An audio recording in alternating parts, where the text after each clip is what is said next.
We're at Old School Boxing. Again, I'm back with Henry Sugar Poo Buchanan. We're talking about his early career as one of the fighters out of the Beltway area. Really talented fighter. And he's 20-3. Now he has a rejuvenation of his career right here. Now he's working out here at Old School Boxing Gym. So let's tell everybody what's going on with you. Hey, well, how everybody doing? First and foremost, I'm glad to be doing this interview with you, Juan. Very good sports writer, and it's a pleasure. As far as me being down here at Old School, I just felt as if it was time for a change. The things that I was doing in the past was not working for me. The people that I was associated with, they didn't have my best interests at heart. I think that, now that I'm down here, it's a no-nonsense gym. Everybody's serious, as you can tell with Dusty down here, been 8-0 right now. Had a hard fight this past weekend.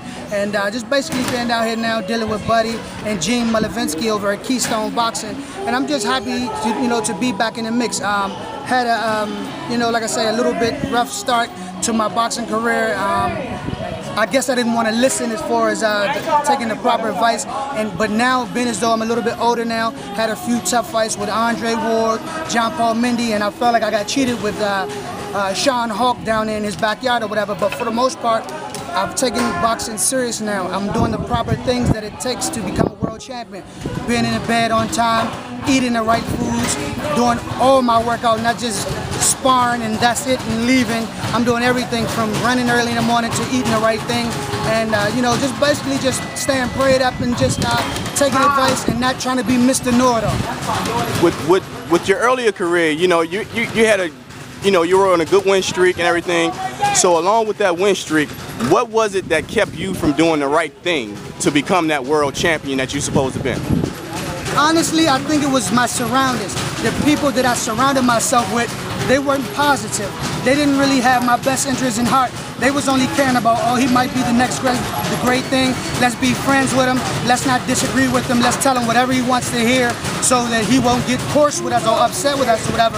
And those wasn't the people that I needed around.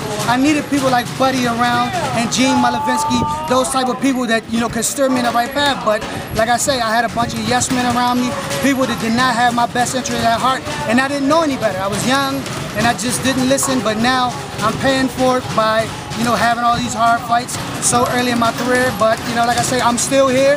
I'm not banged up. I haven't had any wars. Andre Ward, I think, was my toughest fight. But other than that, like I say, we're starting over. We're surrounding ourselves with positive people. That's why I'm down here at Old School right now. What brings you to Old School? What led you in this direction? It was honestly, people don't really like to hear this, but I believe in fate. I just believe in timing and destiny. I think it was just my destiny to be down here, because when you look at Buddy and you look at what he's doing for his son, and you look at Gene Malavinsky, what he's doing for Dusty, getting these wins, getting these nice good fights, building him up to where he can take a world title fight real soon right now. I want to be in that same number, because like I say, they're doing the right thing for him. I would be a fool right now dealing with these jinky promoters here in this area. No disrespect to the good ones here, like Gene Malavinsky and the rest of the guys that's doing the right thing. But I've been dealing with these jinky promoters, I don't want to say any names, but people that didn't have my best interest at heart. They only was caring about their bottom line. And right now, Buddy, he basically is telling me, Pooh, get in the gym, get in shape, I'll look out for you the best I can. And when a person says that to me, I can't help but to go that route. So you're planning on fighting on the 29th, right? September 29th card. Yes, sir, 29th. Did they have any kind of idea who you was going to be fighting? Well, no, we were looking at James McAllister. I don't really know exactly what direction that's going in, but I told Gene Malavinsky over at Keystone, and I told Buddy over at Old School that I'll fight anybody. Like I say, I fought the best already. Gold medalist Andre Ward, undefeated right now, 3 world titles. So, I'll fight anybody.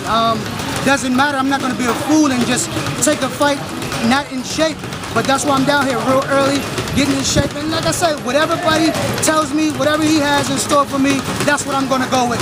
No questions asked, no ifs, ands, or buts. I'm going to get in there and I'm going to put it all on the line.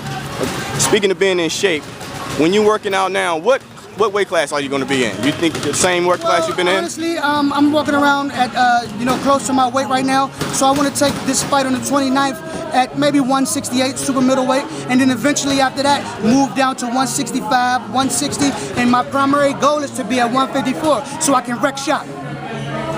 There you have it. Henry Sugar Poo Buchanan. here at old school. He's back into training.